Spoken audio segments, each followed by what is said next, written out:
Bora lá. Muito bem. Então, desculpa o atraso, estava tentando aqui, não rolou, paciência. Bom, pelo menos está gravado, daqui a pouco eu subo lá. Então é o seguinte, hoje a gente vai finalizar aqui o capítulo 24, onde a gente fala de potencial elétrico. Para não fazer aquela revisão longa que eu faço todo começo de aula, eu vou lá para os resumos já automaticamente, lá para frente, e a gente vai dar uma olhada aqui no que a gente já viu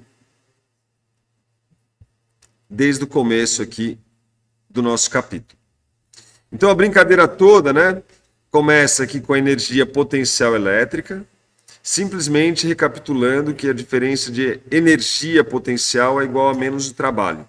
Então se eu quero calcular a diferença de potencial, diferença de energia potencial elétrica, eu posso fazer isso através do trabalho do campo elétrico. Então eu calculo o trabalho do campo elétrico via a integração F escalar ds, menos esse trabalho e a variação da energia potencial, se atentando que a gente define o potencial zero no infinito. Então, se eu quiser calcular a energia potencial numa certa posição R, eu calculo o trabalho necessário para trazer essa partícula lá do infinito até essa posição R que eu estou procurando. Isso vai me dar esse menos trabalho infinito aqui, que é exatamente isso que significa, que vai ser o potencial nessa posição R, visto que a condição inicial, né, foi lá no infinito, e lá no infinito o potencial é zero. Então isso aqui seria o meu U final, né, que a gente chama aqui do U na posição R. Aí a gente define a diferença de potencial elétrico, e não agora energia potencial, que é basicamente a energia potencial por unidade de carga. Tá? Então, o potencial elétrico é a energia potencial por unidade de carga, de forma que a variação do potencial elétrico é igual à variação da energia potencial elétrica por unidade de carga, se atentando que essa relação aqui, ΔU, nada mais é do que menos o trabalho. Então, a gente pode calcular essa variação do potencial elétrico também se atentando ao trabalho. Falamos de superfícies equipotenciais, que são superfícies que estão todas no mesmo potencial, ou seja, se eu saio numa posição A e vou para uma posição B, caminhando sobre uma superfície equipotencial, eu não realizo trabalho nenhum durante toda a trajetória, né? Visto que eu estou caminhando sobre superfície que tem o mesmo potencial, de forma que o ΔV é igual a zero. Se o ΔV é igual a zero, o ΔU, que é a variação de energia potencial, é igual a zero, logo o trabalho também realizado é igual a zero.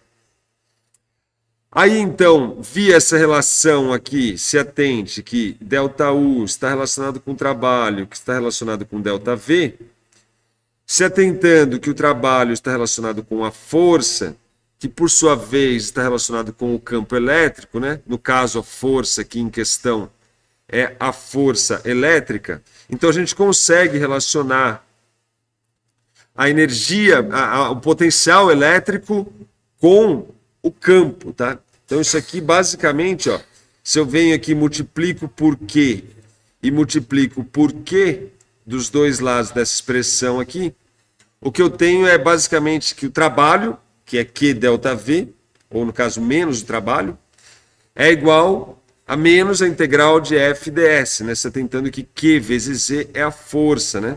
Então essa expressão é oriunda, direta do trabalho. É uma forma de escrever o trabalho, agora em termos do campo elétrico e do potencial elétrico. A gente então com essa expressão aqui calcula agora o potencial de cargas pontuais. Então está aqui uma expressão simplesmente substituindo o campo elétrico de uma carga pontual, substituo, integro em dr, que é na trajetória, e então calculo esse potencial. Me atento que o potencial também obedece ao princípio da superposição. Então, o potencial numa certa posição P é a soma dos potenciais, né, produzidos por todos os entes que estão no espaço. Então, se eu tiver aqui um conjunto de cargas pontuais, o potencial no ponto P é a soma escalar, tá? Algébrica de todos os potenciais. E com isso, então, eu começo agora com essa relação especial 24 e 26, eu começo a calcular também, né, esse potencial elétrico para superfícies, linhas, né, para objetos carregados, né, da mesma forma que a gente fez para o campo elétrico, para a força e tudo mais. Antes disso, a gente ainda calcula o potencial produzido por um dipolo elétrico. Então está aqui, esse é o potencial produzido por um dipolo. Tem algumas aproximações que a gente fez. Isso foi o que a gente trabalhou ontem, em especial. Então, potencial produzido por um dipolo elétrico. E aqui a gente tem, então, finalmente, como eu já adiantei, o potencial produzido por distribuições contínuas de carga. Ontem também a gente fez os exemplos do fio carregado, do anel, do disco carregado, calculando o potencial. Hoje a gente avança fazendo essa relação entre o potencial e o campo, mas agora, dado o potencial, eu calculo o campo. Veja que aqui na 2419 é dado o campo, eu calculo o potencial. Agora eu vou para a relação inversa, né? Dado V, calculo E. E isso aqui está relacionado com o que a gente chama, que é uma operação chamada de gradiente, que eu vou falar aqui para vocês. Então a gente avança aqui no cálculo do E a partir de V. Vai falar também a energia potencial elétrica de um sistema de cargas pontuais. Então agora a gente vai mudar um pouco a maneira que a gente enxerga as coisas, porque agora a gente vai então não estudar o trabalho ou a energia para você movimentar uma carga na presença de um campo. Mas o próprio campo também está sendo construído, né? Também está sendo, vamos dizer, constituído com o avanço dessas cargas. Então agora a ideia que a gente vai avançar nesse capítulo, nessa sessão especial, eu imaginarei assim, um espaço vazio, trago uma primeira carga, o trabalho é zero porque não tinha campo. Aí eu trago uma segunda carga, trago uma terceira carga, e vou criando um arranjo de cargas, e por trás disso eu tenho uma quantidade de energia que eu gasto para construir esse arranjo.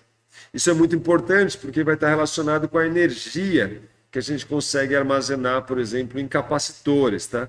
Que basicamente a energia armazenada num capacitor é a energia que eu gasto para construir aquela configuração de cargas no espaço. Então, tem uma placa positiva aqui, uma placa negativa.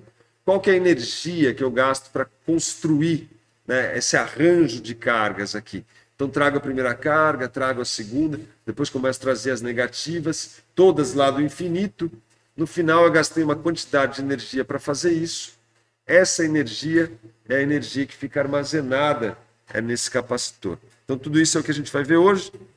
E a gente vai falar também do potencial em um condutor. Tá? Então, isso é o nosso caminhar de hoje para finalizar o capítulo 24. Pretendo fazer alguns exercícios. Se não der tempo, a aula que vem ainda eu retomo, porque eu acredito que esse capítulo 24 é uma boa condensação de tudo que a gente viu até agora ali.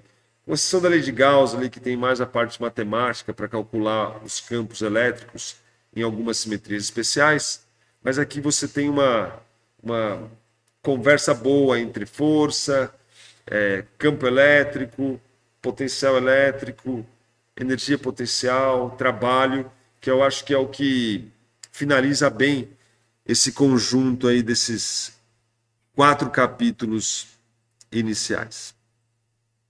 Então tá aqui, ó, só para finalizar nossa revisão. Ontem mesmo a gente passou pelo 24.9, que é o potencial produzido por distribuições de carga.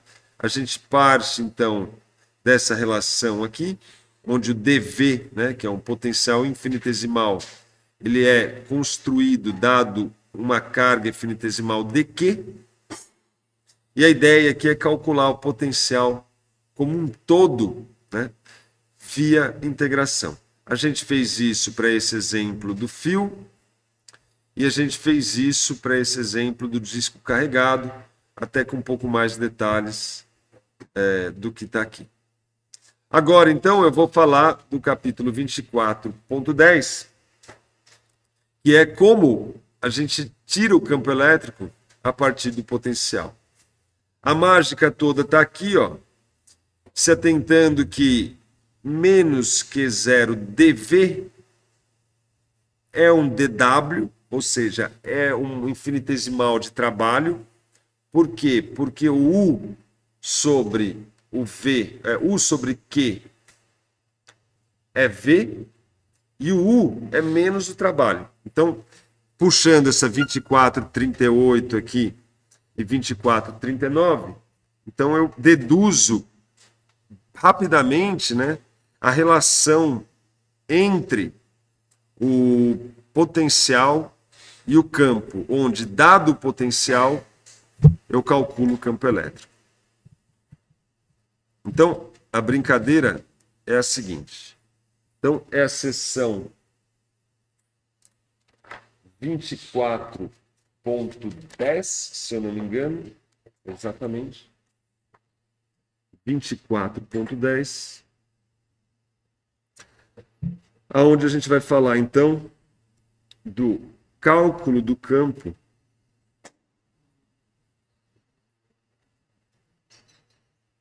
através do potencial.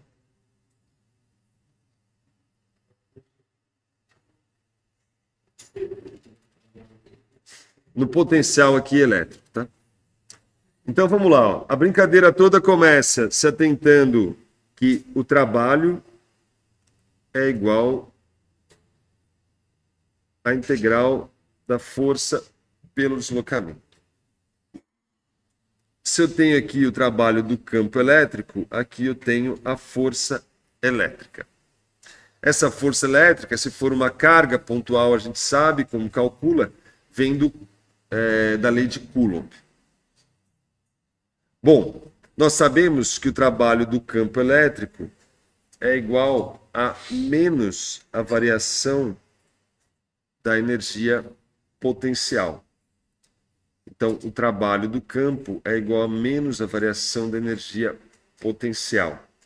E nós sabemos que o nosso potencial elétrico, ΔV, nada mais é do que ΔU por Q, que é a energia potencial por unidade de carga. Nós também temos como última informação a relação entre a força e o campo elétrico, onde a força elétrica nada mais é sobre uma carga, né? Nada mais é do que a carga vezes o campo presente no espaço. Então esse conjunto aqui de relações aqui é meio o coração de tudo que a gente está fazendo até agora. Daqui, por exemplo, a gente tira simplesmente substituindo essa expressão menos ΔU por menos W por WC, que, por exemplo, o ΔV é igual a menos a integral de uma certa posição inicial até uma certa posição final de E escalar ds. Isso sai simplesmente, né, dividindo aqui por Q,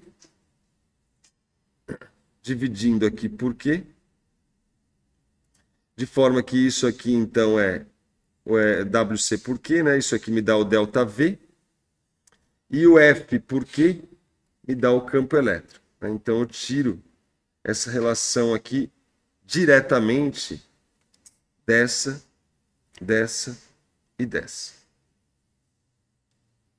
Se a gente olhar num infinitesimal, certo? Num elemento dV, então, se eu der um deslocamento ds, o meu campo ele varia, aliás, o meu potencial varia de um dV. Então a ideia é a seguinte: eu estou aqui na presença de um campo elétrico, eu estou numa posição I, e eu vou dar um deslocamento infinitesimal aqui, ds. E a minha pergunta é: qual é a variação desse potencial quando eu dou um deslocamento infinitesimal em uma certa direção. Então, esse dV é igual a E escalar ds. Isso aqui pode ser escrito, então, como um dV... Opa!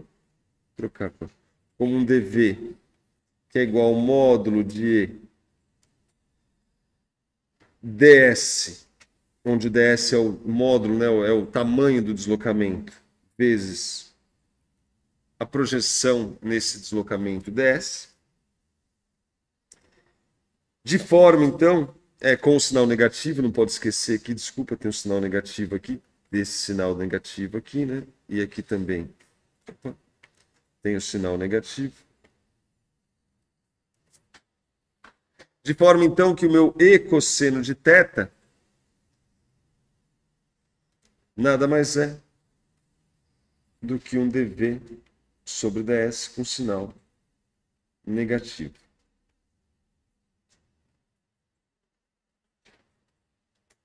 Agora, esse cosseno de θ, né, ele simplesmente projeta o campo na direção do S. É isso que ele faz, né? Então, se eu tenho um campo E igual a esse aqui, vamos dar um zoom aqui, ó. E eu vou pensar num outro ds aqui, ó. Vamos pegar nesse ds aqui. Aqui está o meu deslocamento ds. O meu ds cosseno de θ, nada mais se tentando aqui é θ, nada mais é do que uma... Esse aqui seria o meu ds cosseno de θ, que é o meu deslocamento na direção do campo elétrico. Então, o ds cosseno de θ é exatamente, né, o que conta é o deslocamento na direção do campo. Porque esse ds é uma soma de dois deslocamentos, mas esse deslocamento aqui, né, essa componente do deslocamento não realiza trabalho, ou seja, ele está andando numa equipotencial, porque ele está andando perpendicular ao campo elétrico, de forma que o único deslocamento que contribui, de fato, para a variação da energia é o ds cosseno de θ. Então eu chamo esse E cosseno de θ como o campo na direção S, tá? Então aqui eu chamo de ES. De forma então que eu tenho aqui uma relação que é a componente do campo na direção S é igual a menos... E agora eu vou pôr uma derivada parcial. E eu vou explicar isso para vocês o que é. Porque eu estou levando em conta somente o deslocamento numa direção em especial. Esse resultado aqui é muito importante. E eu vou exemplificar para vocês aí, para que a gente tenha um entendimento melhor do que vem a ser isso aqui. Então, ó, se eu quiser calcular o campo elétrico na direção S, numa direção que eu pretender qualquer, eu verifico como o potencial varia dado um deslocamento ds nessa direção. É isso que eu estou fazendo. Então, eu estou aqui. Eu quero descobrir qual é a direção, porque o campo elétrico é um vetor. Está aqui o vetor. Eu quero descobrir qual é a componente do campo elétrico perpendicular aqui. Então, eu faço um deslocamento nessa direção e calculo a diferença de potencial. Essa diferença de potencial dividido pelo meu deslocamento me dá o campo elétrico nessa direção. Agora eu quero calcular o campo elétrico numa outra direção, sem problemas. Eu pego, caminho nessa outra direção, vejo quanto variou o potencial nessa direção, divido pelo deslocamento, o ΔV sobre o ΔS, o sinal menos, né, me dá o campo elétrico naquela direção. Então eu consigo, escolhendo as direções, calcular o campo elétrico em X, em Y e em Z. Mas eu tenho que fazer essa análise caminhando, né, um deslocamento infinitesimal em cada uma das direções. Aí eu consigo calcular o campo elétrico arbitrário. Calculo em X, calculo em Y, calculo em Z. Pronto. Aí eu tenho campo elétrico, então, total. Eu consigo calcular componente por componente, tá certo? É assim que é feito.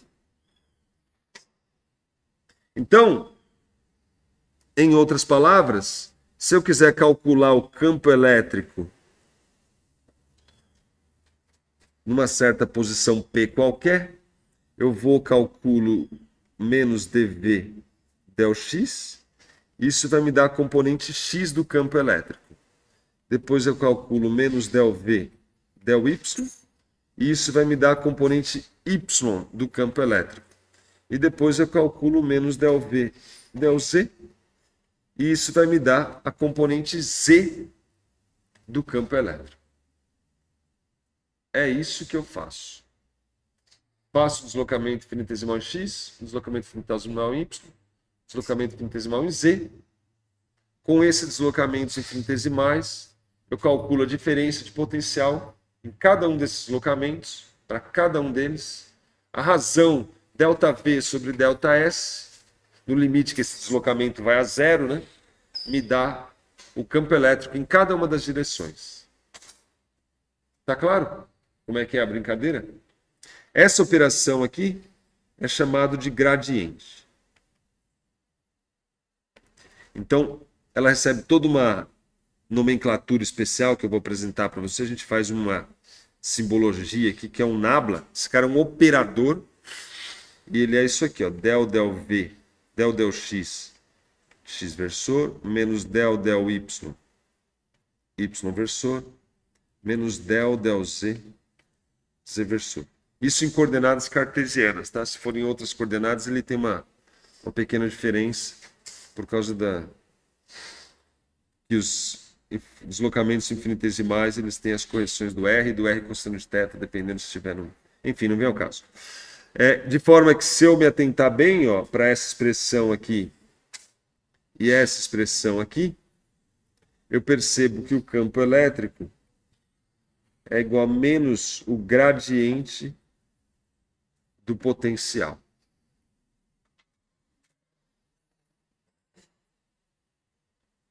Simplesmente venho aqui, aplico esse operador aqui num certo V.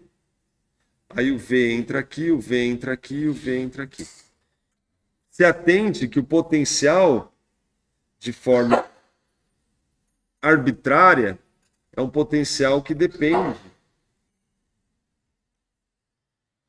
em que posição do espaço eu estou. Né? Se eu tiver aqui é um campo, se eu tiver aqui é outro potencial, se eu tiver aqui, mesmo de uma carga pontual, né? Isso depende de x, y, z. Né? Ele tem ali uma simetria esférica, né? De uma carga pontual, porém, né, eu tenho dado uma posição x, y, z no espaço, eu te dou qual é o potencial daquela região. Por exemplo, imagina que eu tenho uma carga Q aqui e ela está na origem do meu sistema de coordenadas. Então, nessa posição aqui, que é, sei lá, x igual a 3, que é x, y, z. X igual a 3, vírgula, y igual a 0, vírgula, z igual a 0, eu tenho potencial aqui. Né? Qual que é o potencial? Se essa carga é Q, esse potencial aqui ele vale 1 sobre 4π ε0. Aí ele vem aqui o valor da carga dividido pela distância, pelo módulo da distância. É esse que é o potencial, na posição 300.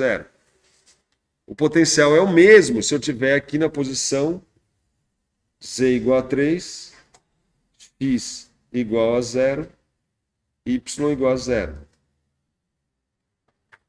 O que eu quero dizer é, para toda posição no espaço, x, y, z, eu tenho um potencial associado a ele.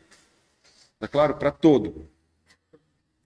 Então, é uma função que depende de x, y, z. Você pode escrever isso em coordenadas esféricas, se você quiser, que é o que a gente geralmente escreve, né? Ó. A gente escreve em termos de um vetor R, onde o R nada mais é, né, do que o módulo de R, que é o que entra na expressão, é raiz quadrada de x quadrado mais y quadrado mais e ao quadrado, em coordenadas cartesianas, né? É isso que é o meu vetor R. Então eu posso escrever o meu potencial dessa carga pontual aí, V, como sendo 1 sobre 4π ε0, Q sobre raiz de x quadrado mais y quadrado mais e ao quadrado. Tá aí, esse é o potencial. E como eu disse, né, esse potencial é um potencial que depende de x, y, z. Isso quando eu escrevo em coordenadas cartesianas. Geralmente a gente escreve em coordenadas esféricas e aí a gente põe R aqui, simplesmente é o módulo da distância, né?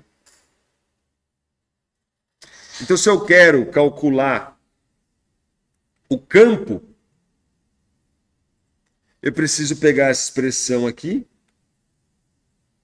e derivar em relação a x. Preciso pegar essa expressão aqui e derivar em relação a y. E preciso pegar a expressão aqui e derivar em relação a z. Talvez vocês não estejam acostumados com derivada parcial, mas eu vou exemplificar para vocês. É a mesma derivada que vocês já conhecem, não muda absolutamente nada. Então, ó, vamos supor um caso aqui arbitrário, só para exemplificar a operação gradiente.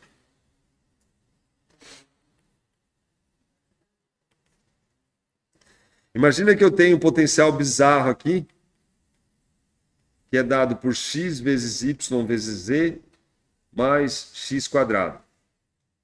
Então está aí um potencial, uma função arbitrária. Tá? Veja que é uma outra. Aqui eu tenho uma, aqui eu tenho outra. Sei lá qual é a distribuição de carga que produz potencial. Não sei.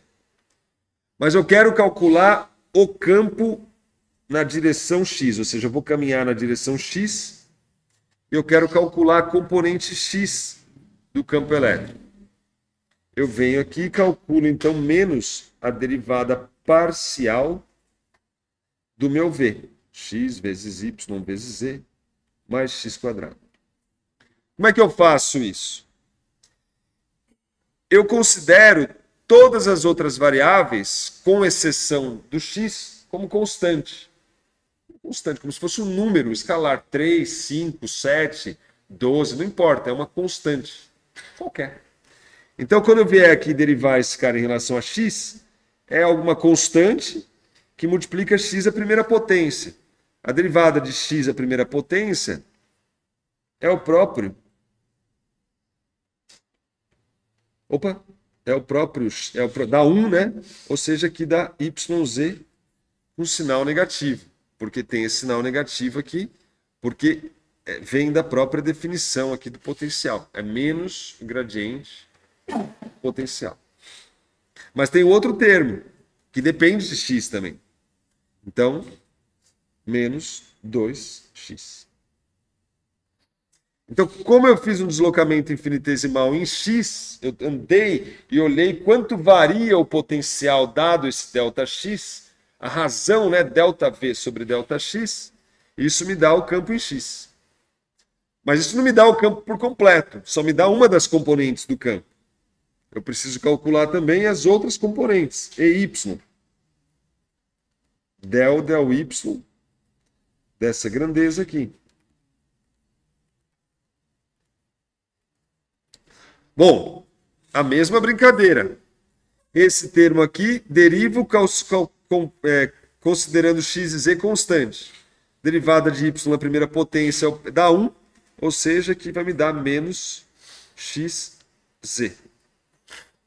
O x ao quadrado é uma constante, derivada de constante é 0, não contribui para o campo em y. Finalmente, para calcular em z, menos del z, da mesma função do potencial como um todo,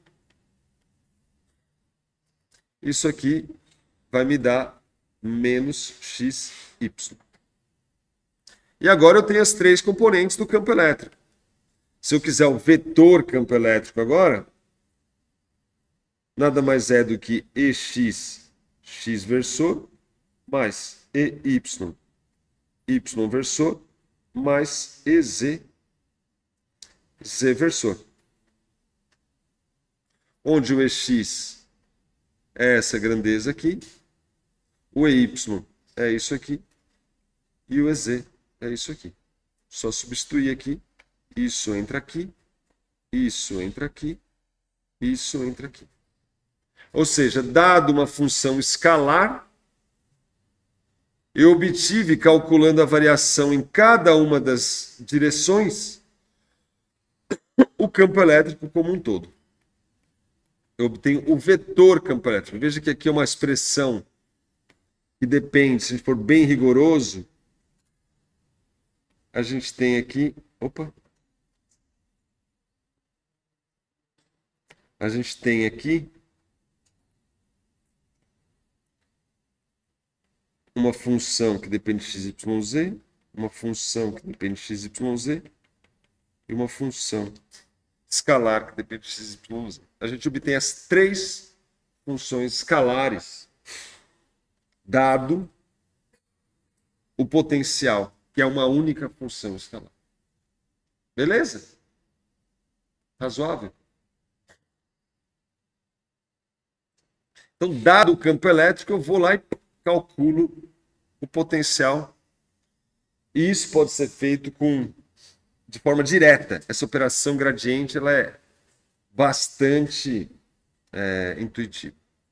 Vamos ver se tem algum exemplo aqui no livro.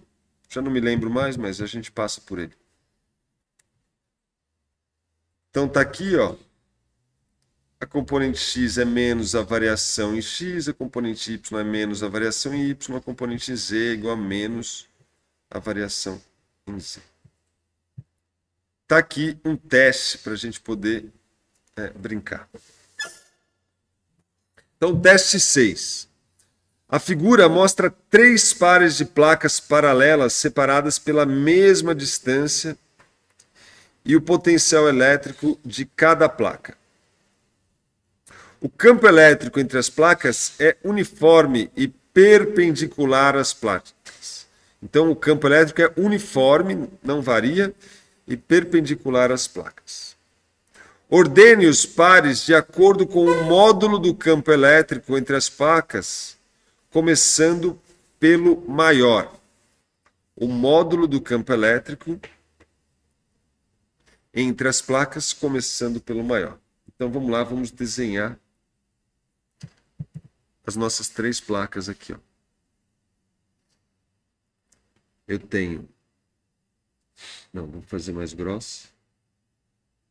Aqui, aqui, aqui, aqui, e aqui, e aqui. Então, a gente tinha menos 50. Eu vou tomando nota aqui. Já mostro para vocês, menos 50 volts e mais 150 volts, menos 20 volts e mais 200 volts, menos 200 volts e menos 400 volts. E ele quer, então, o módulo do campo elétrico, começando pelo maior. Então, vamos lá. Bom, primeira coisa. Esse potencial é menor do que esse potencial é menor do que esse, e aqui é o contrário, né? Aqui esse potencial é que é menor que esse, né? Você tentando que a gente põe uma régua aqui está o 0, aqui está o menos 50, aqui está o menos 200, aqui está o menos 400, aqui está o mais 200, aqui está o mais 150. Simplesmente colocando uma régua.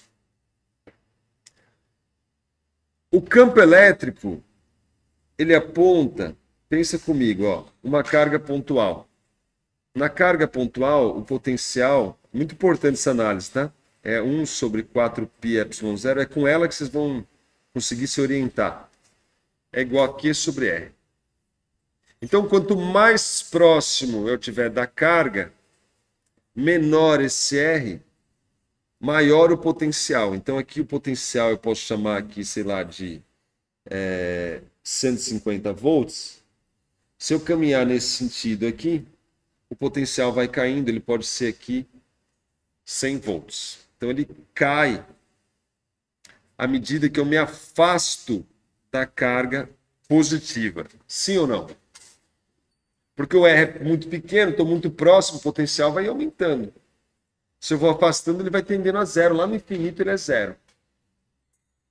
Então você vê que o potencial, ele te dá uma ideia da direção do campo elétrico. O campo elétrico, ele aponta da direção de maior potencial para a direção de menor potencial. Tá claro? Essa análise é fundamental. Toda hora vocês vão precisar analisar isso para ver, pô, eu estou gastando energia, não estou. Porque você, tirando a ideia do campo elétrico, você consegue agora saber onde é que vai gastar energia, onde é que vai acumular energia, o que o potencial está acontecendo, etc, etc. Então, ó, por exemplo, no caso A, o campo elétrico vai ser um campo elétrico apontando para cá. Opa, do maior para o menor, ao contrário. Do maior para o menor. Esse é o meu campo elétrico. No item B, também. Do maior para o menor. E no item C, o contrário, né? Porque o maior está aqui, né? O menos 200 é maior que o menos 400, né? Então, ele aponta do maior para o menor. Sim ou não? Então, esse é a direção do campo elétrico. Se não me engano, é o item B do exercício. Ele pergunta, na realidade, no item A, de acordo com o módulo do campo elétrico entre as placas. Bom, o que a gente sabe, ó, é que o ΔV é igual a menos a integral de E escalar ds.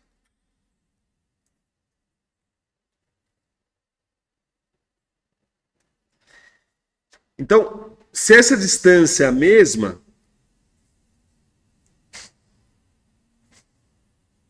e esse campo são todos uniformes, então o campo elétrico está relacionado, ele é proporcional, o módulo do campo elétrico, ele é proporcional ao ΔV. Então, se eu andei 1 metro e o potencial variou muito, o campo é alto. Se eu andei 1 metro e a diferença de potencial foi pequena, então o campo é pequeno. Então, se eu me deslocar um pouquinho e a variação de potencial explodir, significa que o campo é muito alto, né? A variação de potencial é grande. Você não está relacionado com o potencial em si, mas com a variação do potencial, né? Não importa se o potencial está aqui em cima ou está aqui embaixo. Não importa se ele está inclinado aqui, se tem uma variação, de um deslocamento infinitesimal e o potencial varia muito. É a variação do potencial que me dá uma ideia do tamanho do campo elétrico, da amplitude do campo elétrico. Quanto maior o campo elétrico, maior a diferença de potencial. Maior a variação do potencial, desculpa. Ok? Ficou claro isso? Então aqui, ó, para ir de menos 50 até mais 150, eu tenho uma diferença de potencial que é de 200 volts. Aqui eu tenho uma diferença de potencial que é 220 volts. E aqui eu tenho uma variação de potencial de 200 volts, né? Para ir de menos 200 a menos 400, 200 volts. Então o campo ele é mais alto aqui, em módulo, do que aqui ou aqui.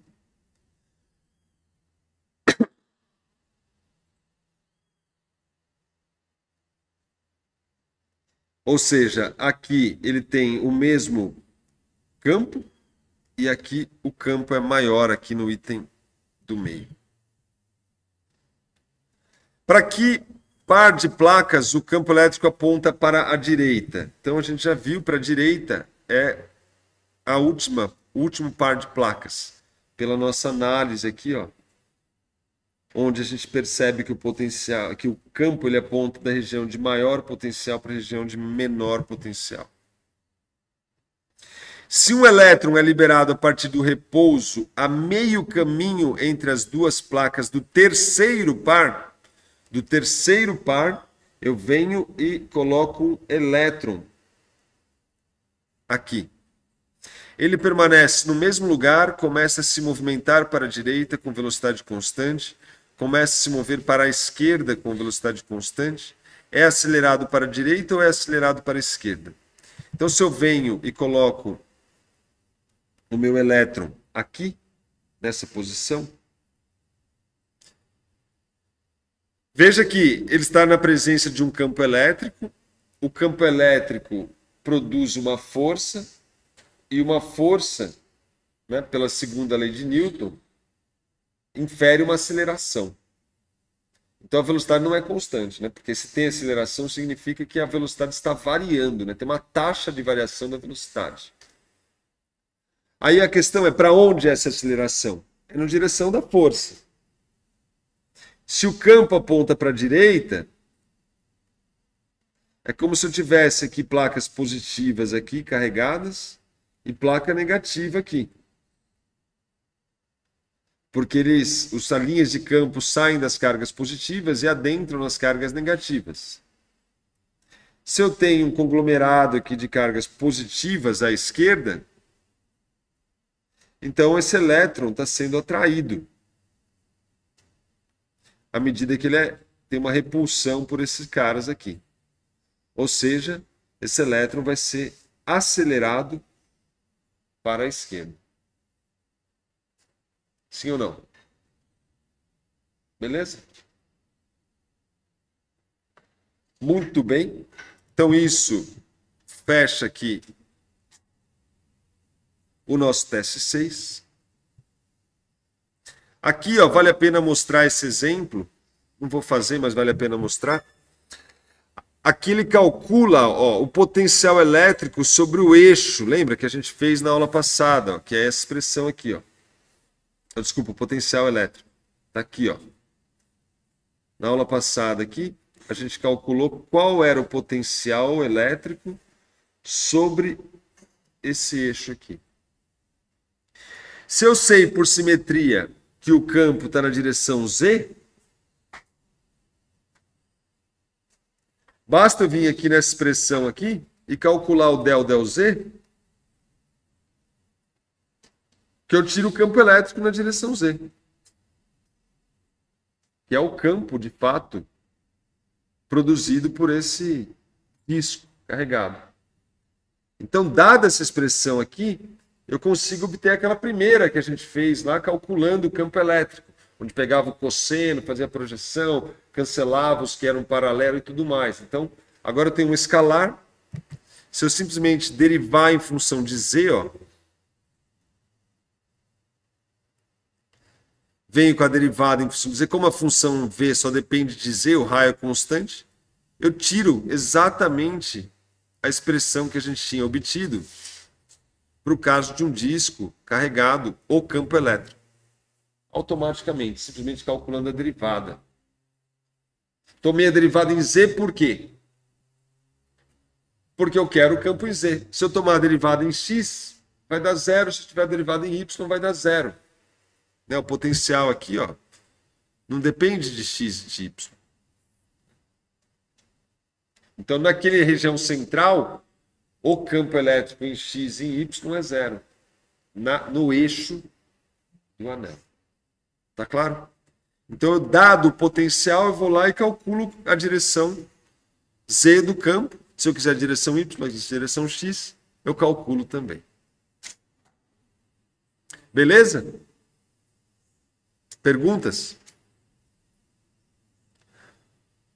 Muito bem. Avançando mais um bocadinho, na penúltima sessão, a gente agora muda um pouquinho aqui a nossa estratégia para pensar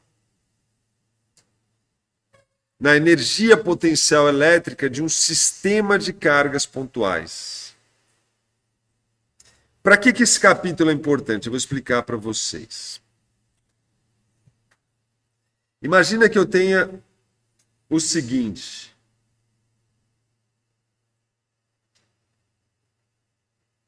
Imagina que eu tenha aqui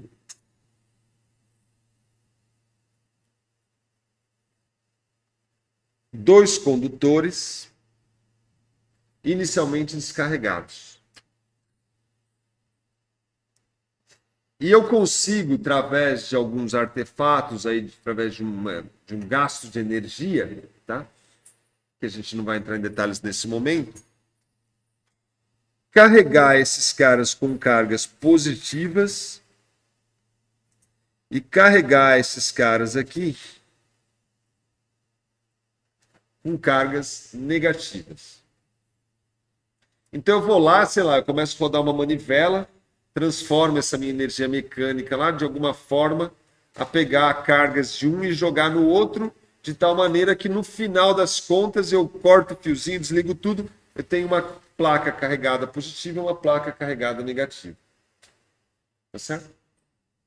Eu gastei uma quantidade de energia para fazer isso, né? Naturalmente. Porque na hora que eu coloco a primeira carga positiva aqui, ó, para eu trazer outra carga positiva aqui, essa aqui já está me exercendo um trabalho, porque ela já está indo contra eu colocar essa outra carga, porque tem uma força de repulsão, mas eu vou lá e forço ela lá e coloco ela lá.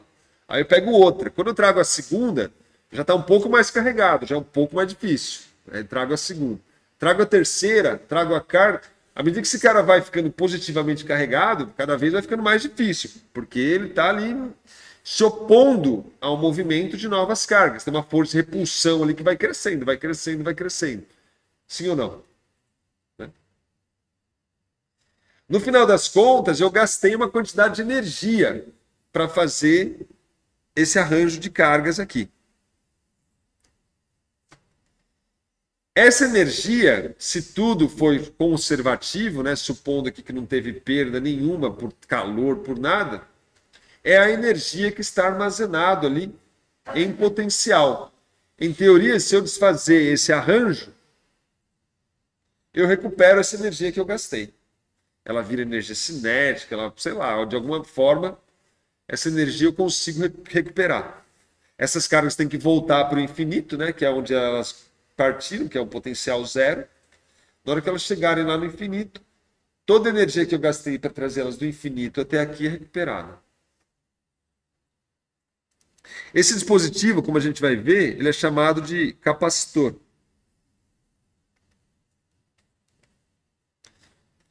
Então, para eu calcular a energia que está armazenada no capacitor,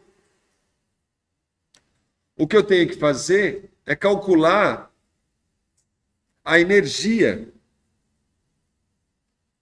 para construir esse arranjo de cargas aqui, trazendo as cargas do infinito. Se eu calcular toda a energia que eu gastei para fazer isso, é a energia que eu posso recuperar por conservação de energia, se não tiver perdas, naturalmente.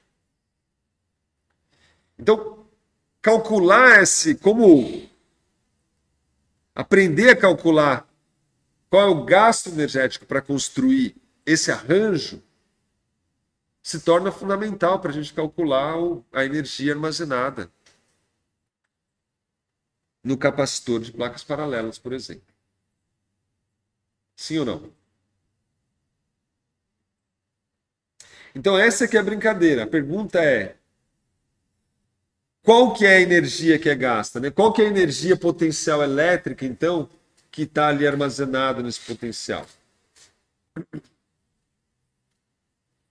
Como a gente já viu, né, o potencial está relacionado com menos o trabalho por unidade de carga,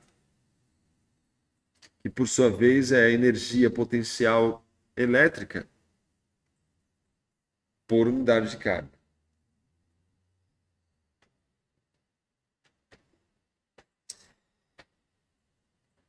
Esse potencial, essa diferença de potencial, vai me dar de forma apropriada a energia gasta.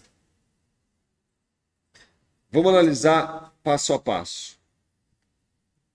Imagina, ó, um caso que eu tenha uma carga Q1 que está lá no infinito, tá?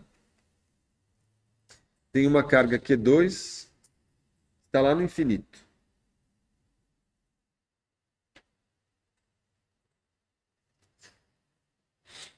Se eu pegar essa carga Q1 e trouxer ela até uma posição qualquer,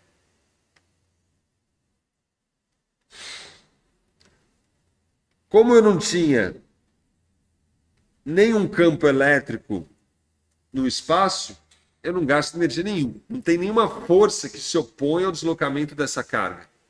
Não tem nada. Estou andando no espaço vazio. Não gasto energia nenhuma. Para trazer essa segunda carga, aí a coisa fica um pouco mais custosa. Por quê? Porque essa carga que já estava aqui, ela produz um campo elétrico em todo o espaço.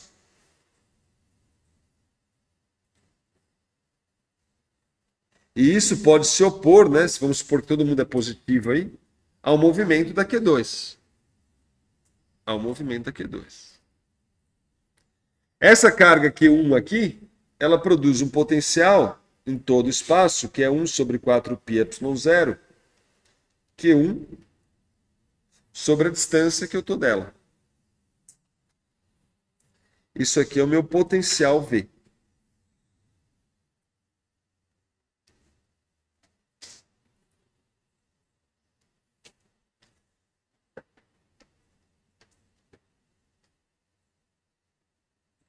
Essa carga produz esse potencial. Se eu quiser trazer essa carga Q2 até essa posição R, então, vou chamar essa posição aqui de R, eu vou ter um gasto aí de energia que é dado pelo produto de Q2 por V. Então, a energia potencial U, que vai ficar armazenada, é Q2, vou chamar esse cara aqui só para não confundir de V1,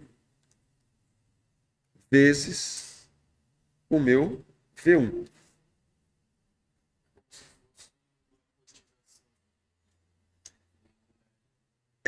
Vai ser carga por carga, elemento por elemento. Então eu tenho aqui um gasto que é 1 sobre 4πε0, Q1, Q2 sobre essa distância. Essa é a energia que está armazenada em potencial agora com essas duas cargas. Agora eu quero trazer mais uma. Quero trazer uma terceira carga lá do infinito e colocar ele aqui numa outra posição. Então agora eu vou chamar essa posição aqui de R12, mas eu vou ter aqui, à medida que eu trouxer o meu Q3 aqui, eu vou ter um também R23 e vou ter também aqui o R13. Então agora eu faço uso do princípio da superposição. O Q2 produz um campo aqui, que por sua vez produz um potencial. O potencial vai ser 1 sobre 4πε0, Q2 sobre R23. Se eu quiser calcular a energia para trazer esse Q3, eu pego esse potencial e multiplico por Q3. Isso me dá a energia potencial que ficou armazenado devido eu trazer o Q3, dado a presença do Q2.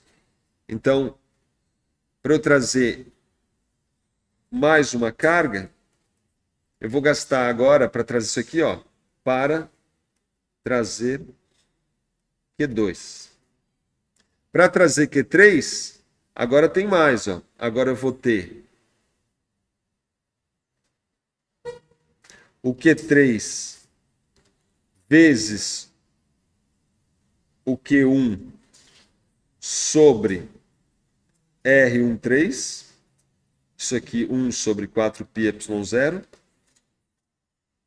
Mais o Q3 vezes o Q2 sobre o módulo de R23. 1 sobre 4πy0. De forma que a energia total armazenada, esse aqui é só para trazer Q3, de forma que a energia total armazenada, o total é 1 sobre 4πy0, aí vai ter Q1, Q2 sobre, vou chamar isso aqui de R12, módulo de R12, mais Q1, Q3 sobre módulo de R13, mais Q2, Q3 sobre o módulo de R23.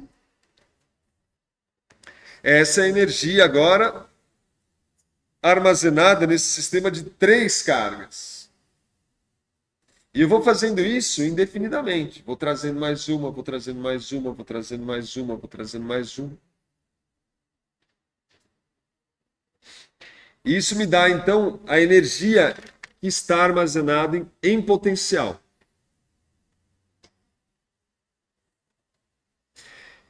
Veja que, se as cargas elas têm o mesmo sinal, tá? Independente se elas são positivas ou as duas negativas, a gente precisa realizar um trabalho positivo. O trabalho aplicado é um trabalho positivo, né? Você tentando que o trabalho aplicado é menos o trabalho do campo, né? O U é igual a menos o trabalho do campo, ou seja, o U é igual ao trabalho aplicado. O trabalho aplicado ele se transforma em energia em potencial, de forma que esse é o gasto energético que eu tenho para aproximar as partículas. Se as cargas forem as duas de sinais iguais, o trabalho é positivo, a energia é uma energia potencial positiva. Se o trabalho aplicado é negativo, a energia potencial é negativa. Isso acontece, né? O trabalho negativo, quando as cargas têm sinais opostos, né? Aí elas tendem a se aproximar espontaneamente uma da outra. Nesse caso, a energia é negativa. Porque o trabalho do campo é um trabalho positivo. Se o trabalho do campo é positivo, porque está tendo uma tração, aí o deslocamento é igual à direção da força, né? Porque estão atraindo. Se o campo estiver atraindo. Se o campo está atraindo, o trabalho aplicado é negativo. Se eu tiver duas cargas positivas, aí o campo tende a repelir. Mas eu forço e trago uma próxima da outra. Então, eu exerço agora um trabalho. O trabalho do campo é negativo, porque ele está tentando... É uma força de repulsão, contrária ao deslocamento. O trabalho exercido é um trabalho positivo, trabalho aplicado. Logo, a energia potencial ali, em potencial, uma energia positiva. Se eu soltar esses caras aqui, eles vão embora, um outro vira energia cinética, né? Consigo realizar trabalho de novo, porque virou energia cinética. Sim ou não? Então, essa é a ideia do capítulo 24.11. Então, ó, a energia potencial elétrica de um sistema de cargas pontuais fixas é igual ao trabalho que deve ser executado por um agente externo para montar o sistema, começando com as cargas a uma distância infinita uma das outras. Então, se eu tenho um condutor lá e eu carrego ele, as cargas ficam todas na superfície. A energia em potencial é exatamente a energia que eu gasto para construir aquela configuração de cargas. Eu nem preciso olhar para o condutor, eu posso apagar o condutor e olhar só a distribuição de cargas. Eu olho a distribuição de cargas, calculo o trabalho realizado para criar aquele arranjo de cargas. O trabalho necessário para criar aquele arranjo de cargas é a energia em potencial armazenada naquele condutor. Tá certo? É o arranjo de cargas no espaço que vai me descrever, que vai me dar a energia em potencial armazenada.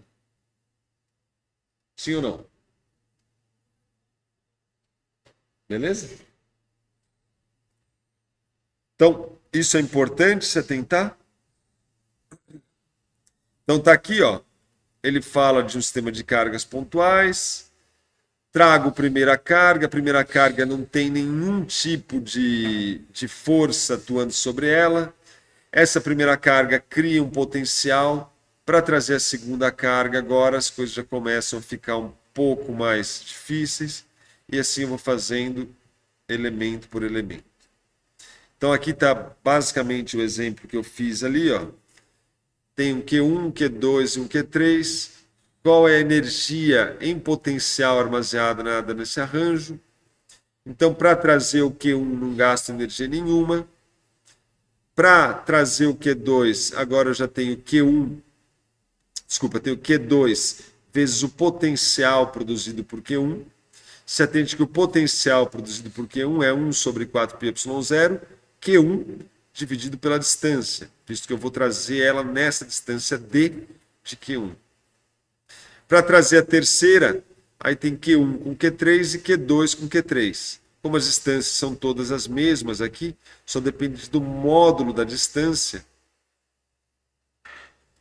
Então o trabalho agora fica o trabalho para trazer a terceira, dado o potencial da primeira, mais dado o potencial da segunda. A energia total para criar esse arranjo é a soma dessa energia mais essa energia aqui. Isso aqui me dá trabalho total. U, 2, U3, 2, 3. Soma tudo, está aqui quanto ficou armazenado nesse arranjo de cargas. Quanto de energia em potencial ficou armazenado nesse arranjo de cargas. Beleza? Aqui tem outros com energia cinética. E para concluir, então, agora a gente avança aqui no potencial de um condutor carregado, que é a última seção do capítulo 24. Agora a gente está falando de um condutor. Então, vamos primeiro trazer a teoria, depois a gente volta aqui para o livro. Perguntas? De boa? Então agora é o 24.12, que é o potencial de um condutor carregado.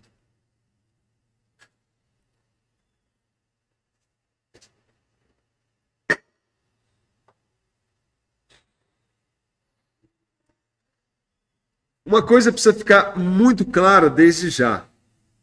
Se você se lembrar da nossa relação entre o potencial e o campo elétrico, a gente tinha que o potencial é igual a menos a integral de E escalar ds. E a gente tinha que o campo elétrico é igual a menos, vou já escrever aqui na forma um pouco mais moderna, o gradiente do potencial, que no caso de em sistemas em coordenadas cartesianas, nada mais é do que a taxa de variação do potencial em cada uma das direções.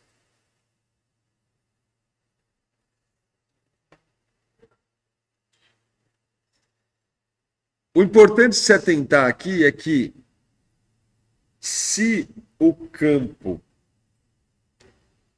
é zero,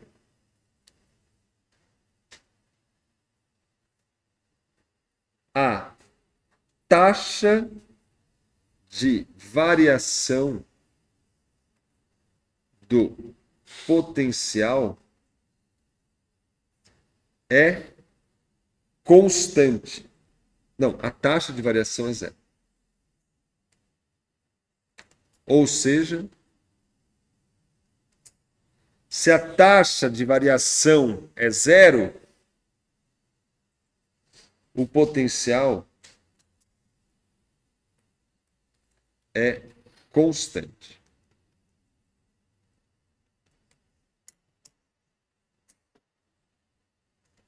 Veja, eu estou numa região do espaço. Se eu deslocar um ΔX, um dx, e o potencial não variar,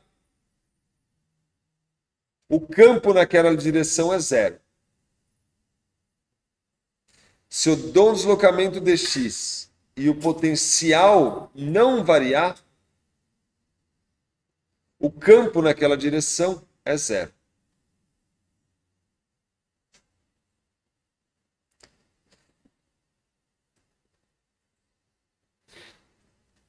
Pensa comigo, só para a gente entender o que eu quero dizer. Ó. Tem uma carga pontual.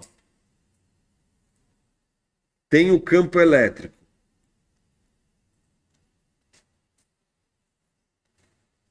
Tem as equipotenciais. Se eu fizer um deslocamento infinitesimal aqui, em cima das equipotenciais, se é uma equipotencial, a variação do potencial é zero. Logo, o campo nessa direção aqui, ele é zero. O campo nessa direção é zero.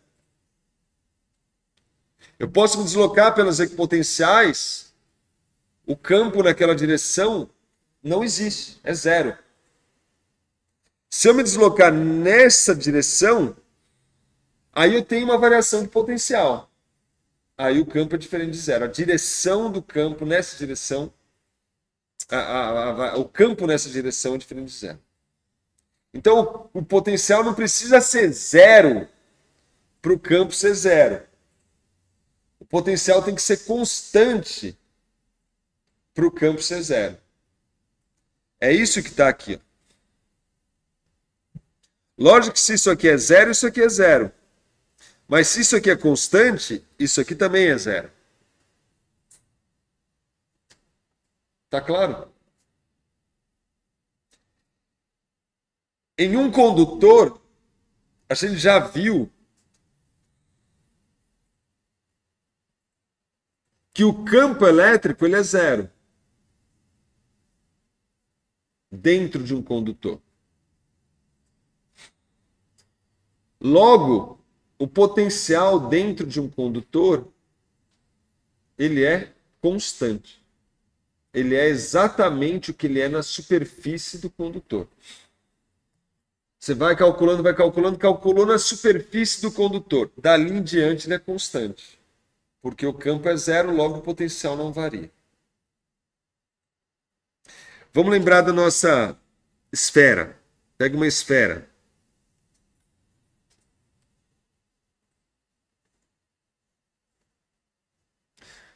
Vamos carregar essa esfera com uma certa carga positiva. Uma esfera de raio Rão.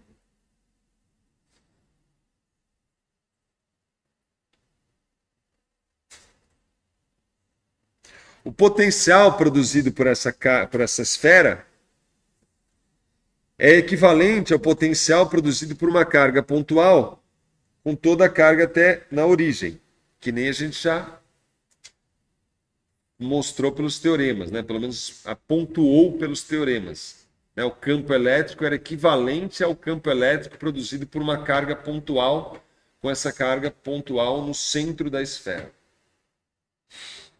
Então, o potencial produzido por essa esfera, a uma certa distância r, ele vale 1 sobre 4π ε0 Q sobre R.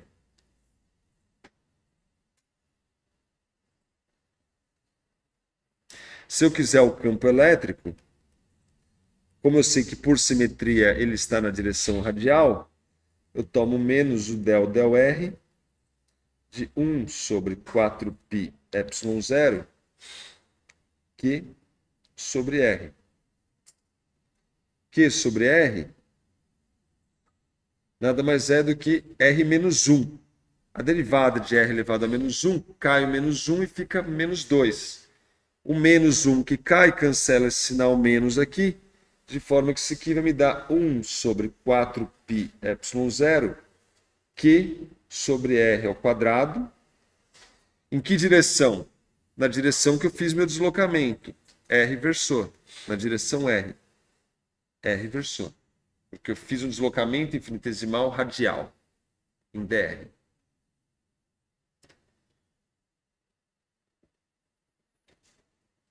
O campo elétrico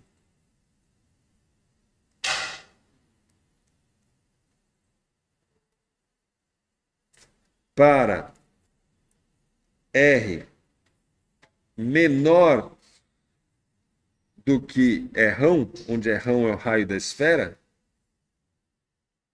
é 0. A gente consegue provar isso pela lei de Gauss, visto que toda a minha carga está na superfície. Aqui as cargas estão desenhadas no meio, mas que está de perspectiva, mas é como se todas as cargas, de fato, estivessem aqui na superfície do meu condutor.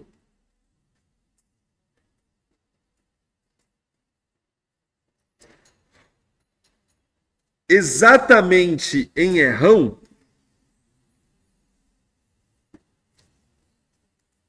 para R igual a Rão, o meu campo elétrico E, ele vale 1 sobre 4π ε0 Q sobre módulo de Rão ao quadrado, R versor. E o meu potencial, ele vale 1 sobre 4π ε0 Q sobre Rão. Aí eu pergunto para vocês, aqui dentro, eu já falei que o campo é 0. Quanto é o potencial?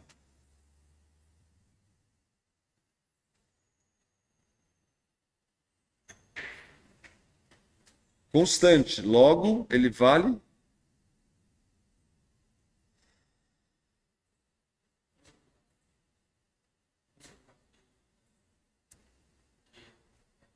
Q sobre QR. Q sobre Rão. Q sobre Rão. Você pode adentrar todo agora em qualquer posição aqui dentro.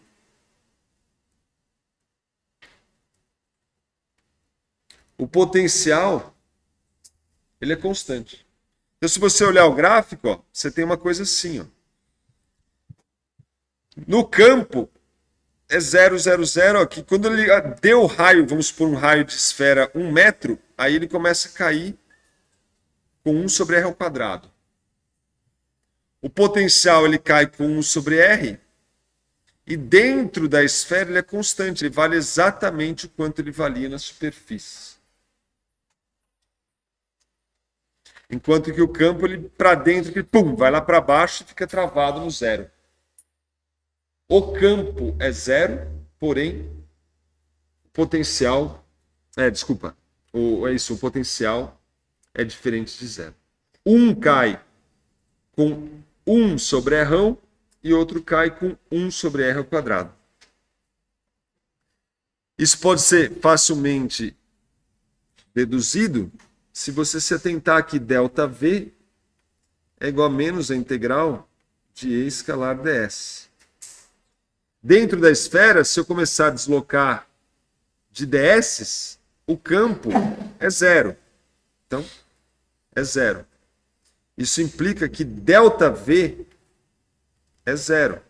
O que implica, então, que o potencial final é igual ao potencial inicial. Não tem uma variação do potencial dentro de um condutor. Ok? Isso é muito importante. Então, olha que louco, ó. O que acontece se eu tiver isso aqui, ó? Eu venho aqui e tem uma distribuição de cargas aqui. Começa a carregar o meu condutor. Presta atenção que agora vem a parte intuitiva da brincadeira.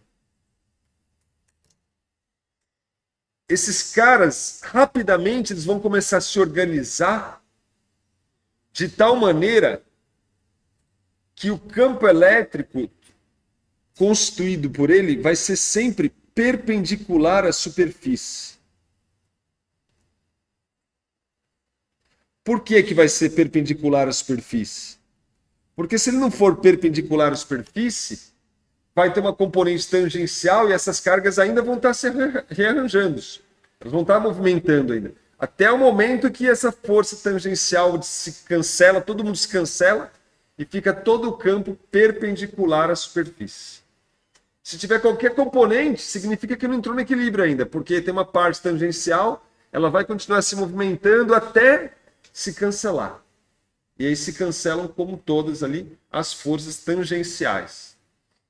E o campo de um condutor é sempre perpendicular à superfície. Aí você fala, não, mas peraí, essa carga aqui produz um campo, não produz em todo espaço? Produz. Mas quando a gente somar a contribuição de todas essas cargas aqui, o arranjo de equilíbrio faz com que esses campos externos, uns se cancelem com os outros e dá sempre nulo. Dá sempre nulo. Ok? Aí eu vou fazer uma brincadeira o seguinte, ó, vou pegar e eu vou ligar agora aqui um campo externo nessa direção. Constante, pá, forte. Ok? Essas cargas agora vão começar a se distribuir, vão começar a se deslocar. Vai começar todo mundo a se organizar. Quando que elas param? Elas vão parar numa distribuição que internamente, se eu olhar só para o campo produzido por essas cargas, só pelo campo produzido, que apaga o campo externo e olha o campo produzido pelas cargas, pela distribuição de carga. Elas vão produzir um campo que tem a mesma intensidade no sentido contrário. De forma que o campo resultante interno vai dar nulo. Tem o campo externo em todo espaço, usa o princípio da superposição. Apaga o condutor, está meu campão aqui, pum.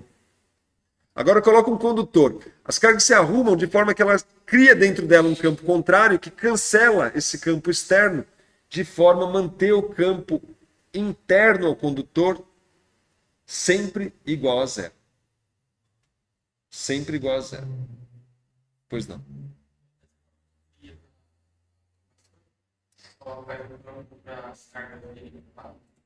Na realidade, ali você vai pegando uma carga de uma placa e jogando no outro. Pega um campo de uma carga de uma... Tá neutro, os dois estão neutros. Agora eu pego um elétron daqui, tiro daqui e vai faltar um elétron. Eu pego e jogo numa outra placa. Agora tem um elétron aqui e está faltando um elétron aqui. Aí eu vou fazendo isso. Então eu vou tirando, gastando, via algum gasto energético, vou tirando elétrons de uma placa e jogando na outra. E vou acumulando elétrons aqui e acumulando falta de elétrons do outro lado. Né? E aí elas produzem esse campo que é perpendicular. Né? Mas, independente se tiver um campo externo ou não, o campo interno ao condutor ele vai ser sempre nulo. E o campo na superfície do condutor vai ser sempre perpendicular a essa superfície. Porque se tiver uma componente tangencial aqui, que é uma componente tangencial, é porque não entrou em equilíbrio ainda. Espera mais uma fração de segundo, né? Porque isso é tão rápido que eles já se organizam de forma aos campos serem perpendiculares e interno nulo. Isso para condutor. Tá claro? Como é que é a brincadeira? Vamos pensar em outro caso aqui, ó. Mais fácil. Ó. Imagina que eu tenho um plano, uma placa infinita, neutra. Neutra. Condutor. Aí eu venho aqui, coloco um campo elétrico aqui, ó. E esse campo elétrico é como se eu tivesse um monte de carga positiva aqui produzindo esse campo. Então vai começar a aparecer um monte de elétron nessa posição aqui. Como os elétrons migraram, né, para lá, faltou elétron do outro lado. Aqui ficou positivo.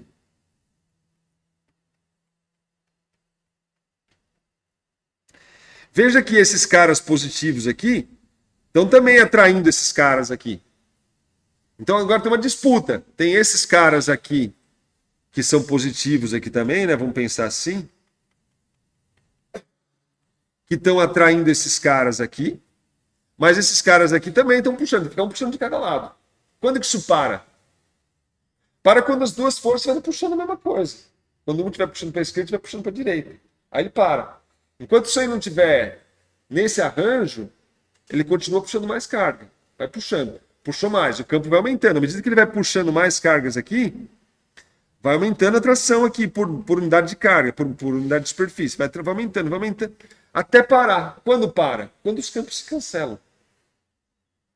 Quando o campo que tiver puxando esse cara para cá, aqui vai aparecer um outro campo aqui, ó,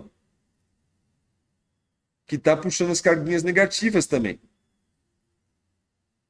Mas o campo no condutor não era nulo dentro? É nulo, porque quando você somar esse com esse, dá zero. Um cancela o outro. Você tem que usar o princípio da superposição. Eu posso pegar esses caras aqui e tirar. Não, vamos tirar esses caras aqui. Beleza, é como se tivesse tirado uma foto congelado eles. Então, esses caras aqui, ó, eles têm um arranjo que produz um campo E. Esse campo E é exatamente igual a esse campo E. Caso contrário, estaria puxando mais carga. Continua puxando mais. Vai aumentando, vai aumentando, vai aumentando, vai aumentando, até a hora que eles ficam iguais. Na hora que ficar igual, parou, porque agora um campo para cada lado igualzinho. Dentro do condutor, o campo é zero, porque o campo dentro do condutor é esse campo aqui, mais esse campo aqui, usando o princípio da superposição. Mas aí vai fazer um campo resultante.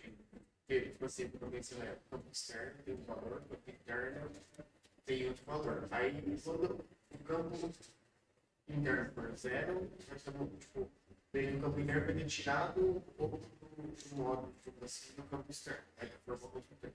Isso, o resultante é que vai dar zero. Se eu falasse qual é o campo produzido pelas cargas deslocadas, é menos o campo externo. Porque eles vão. Puxei uma carga, puxei outra, vai aumentando esse campo produzido por essas cargas aqui. Quando que esse movimento para? Quando esse campo aqui for igual a esse campo aqui. Aí para. Continua puxando, vai puxando, vai puxando. Vai aumentando, vai aumentando, vai aumentando, vai aumentando. Chega uma hora que um igualiza, fica igual ao outro. Na hora que ficar igual, para. Não é que o campo externo é zero, a soma dos campos é que é zero. Né? Aqui vai ter campo, aqui vai ter campo, mas dentro do condutor, o campo resultante é zero. A soma do campo externo mais o campo produzido pelos deslocamentos das cargas faz com que o campo seja nulo. Sempre dentro do condutor, o campo externo vai ser nulo e o potencial vai ser constante. Por isso que tem a gaiola do Faraday, porque por mais que o potencial seja alto, o que importa é a variação do potencial. É isso que está relacionado a energia, é uma variação de potencial. Se o potencial é constante, você não tem variação de energia potencial, você não tem trabalho sendo realizado. Beleza? Então tá aqui, ó.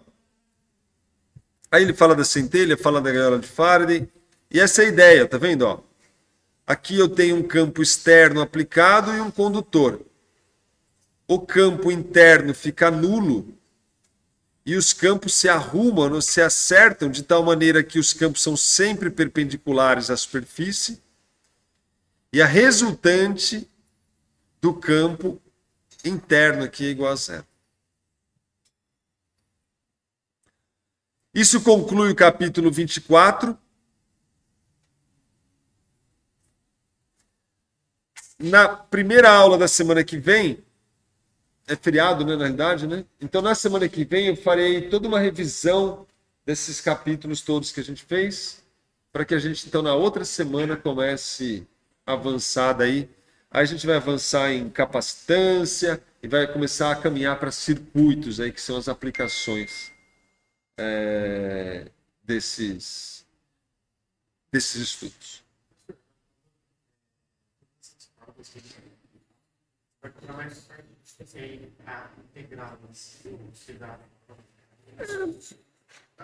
As fórmulas eu posso dar, não tem um problema em relação às fórmulas, é mais uma questão de conceitos mesmo. Fechou? Então, por hoje é só, a gente volta na semana que vem.